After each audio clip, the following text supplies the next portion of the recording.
Joe Robbie Stadium, home of the Miami Dolphins. But beginning in 1993, it will also become home to our brand new Major League Baseball team, the Florida Marlins. Hello, I'm Jim Barry. The man who made our baseball dream come true is H. Wayne Huizenga, a corporate giant and South Florida's newest sports hero. In the next half hour, we'll take an up-close look at Wayne Huizenga. We'll meet him personally. We'll look at his vast business empire. And we'll even take a ride in Wayne Huizenga's very own airplane.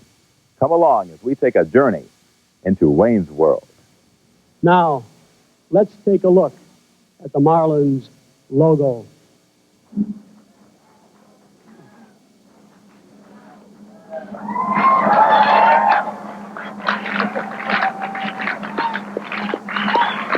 And with those words, the Florida Marlins logo was revealed to South Florida. 1,700 invited guests were there at Turnberry Isle as National League President Bill White made it all official. And Wayne, I'd like to present you this letter. It's not a plaque, it's just a letter that confirms that at 12:40 p.m. Eastern Daylight Time, that you officially became a member of baseball and a member of the National League. Congratulations.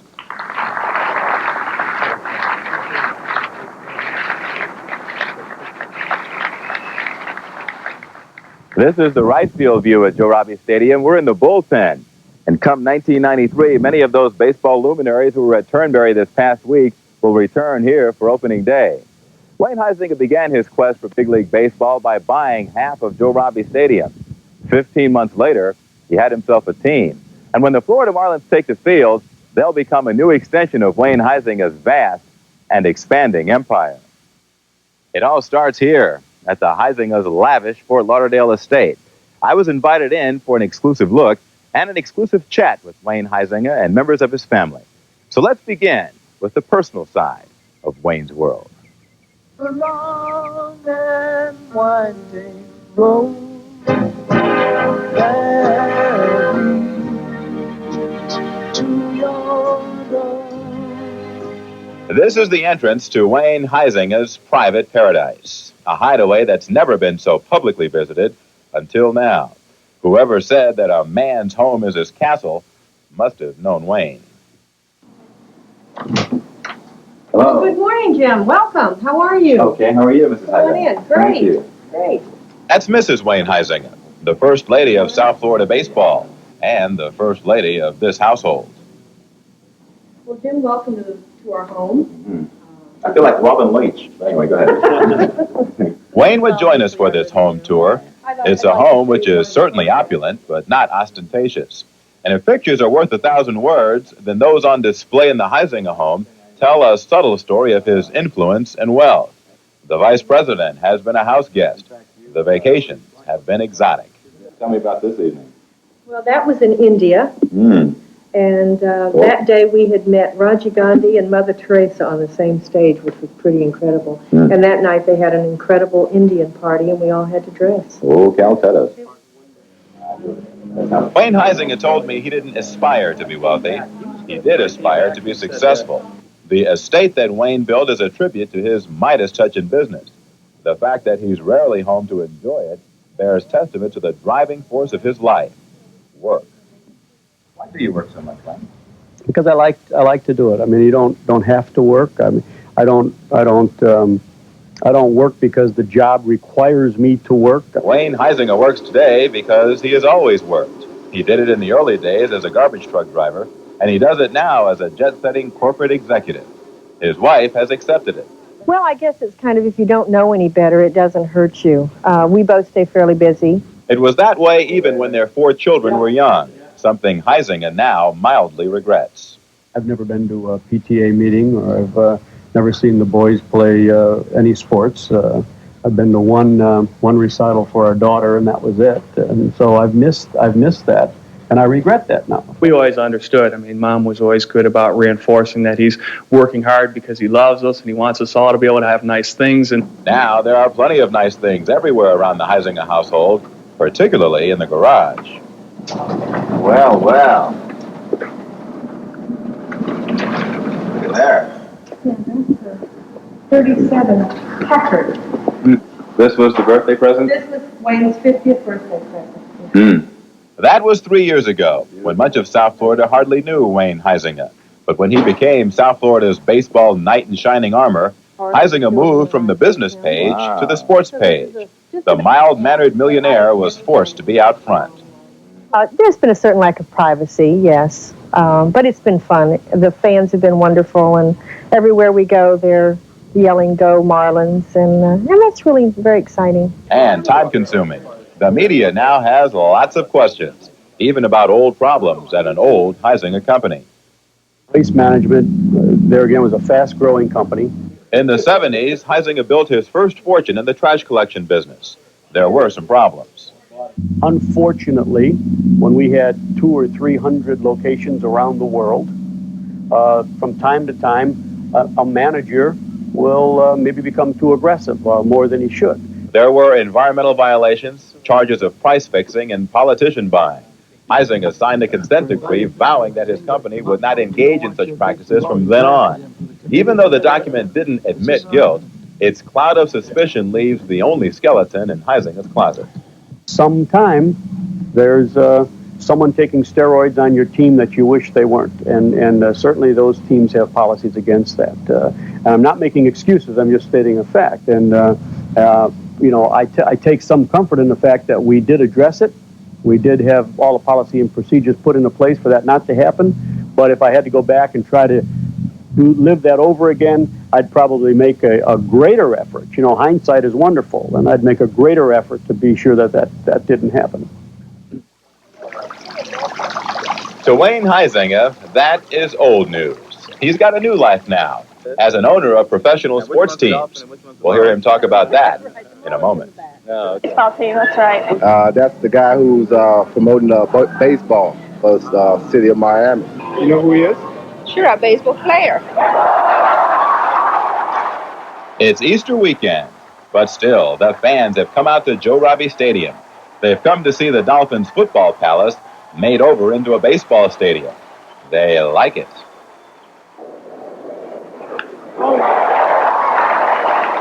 It cost Wayne Huizenga $10 million for this weekend renovation. It turned out to be money well spent. Major League Baseball owners couldn't ignore the 113,000 fans who turned out for the two exhibition games. And from the moment he began his quest for big league baseball, Wayne Huizenga's strategy was to make sure the owners couldn't ignore him.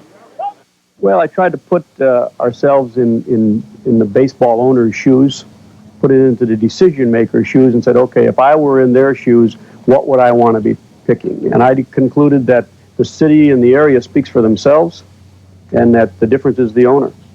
And so we wanted to appeal to them in a way that other owners wouldn't. He did. While other cities presented fragmented and undercapitalized ownership groups, Huizenga told baseball owners that he would ante up the $95 million expansion fee out of his own pocket. No partners, just Wayne. It'll be an exciting day in April of 1993 at Joe Robbie Stadium when the first pitch is thrown out by the Florida Marlins. Just 15 months after he got into the race, Wayne Huizenga had himself a team. But not everybody liked the name. Folks in Miami are offended that this name of this team is not the Miami Marlins. And they have in fact, I read a letter to the Herald where a writer said, I consider it a slap in the face. We call ourselves South Florida Big League Baseball from day one. Every logo we've ever put out, every article we've ever written, or every pin we've ever had made, always said South Florida. So for someone to come now and say, wait a second, you offended Miami, that isn't a fair criticism. Even before Huizenga knew he had a team, black boycott leader H.T. Smith pressured him to involve minorities in its management. Smith gained a private audience with National League President Bill White. Later, so did Huizenga. I've looked Bill White right in the eye and told him that we're going to do what's right. Now, anything between now and then is speculation. And that's what H.T. Smith is doing. He's saying, well, I don't think they're going to do this, or I don't think they're going to do that. There's only one way to prove whether we're going to do what's right or not, and that is you're going to have to judge us a year and a half from now when the team's all put together and see how it goes. So now, Wayne Huizenga will have to add a Marlin to his hand-carved statue of dolphins. His world is expanding, but those who know him say Wayne Huizenga hasn't changed. He's the same man I met 20 years ago. He's kind and he's honest, and he is what you see. What attracted you to this guy? Probably his blue eyes. That curly hair. And the curly, and the curly hair. Are these the best of times for you? Yes, it probably is. We have 2 of our children getting married. We have launched a new career in sports that's new for us. Everything's roses. I mean, it's, you want to pinch yourself and make sure it's all real. 20 years now? 20 years. And going strong. Going strong. The best is yet to come. All right. And on that note, thank you both. Thank you for joining us. Thanks, Jim. Appreciate it. When Wayne Huizenga began his quest to bring big league baseball to South Florida, it was by no means his first big business deal. Big business deals have been Wayne Huizenga's life. For years, he operated Huizenga Holdings here at his Fort Lauderdale office, and then he happened upon Blockbuster Video. As the name indicates, it's been a blockbuster business hit. Jay Heiler now has an in-depth look at the business side of Wayne's World. She said you couldn't see yourself as a garbage man the rest of her life. Didn't you tell her you weren't going to be a garbage man the rest of your life? Didn't you tell her about our surf shop? Wayne Huizenga didn't want to be in garbage all his life either. His rags to riches story took him from truck driver to president of Waste Management, a multi-million-dollar company. He resigned in '84, but held on to his stock, 3.5 million shares, making him the largest private stockholder. The stock's value, almost $130 million.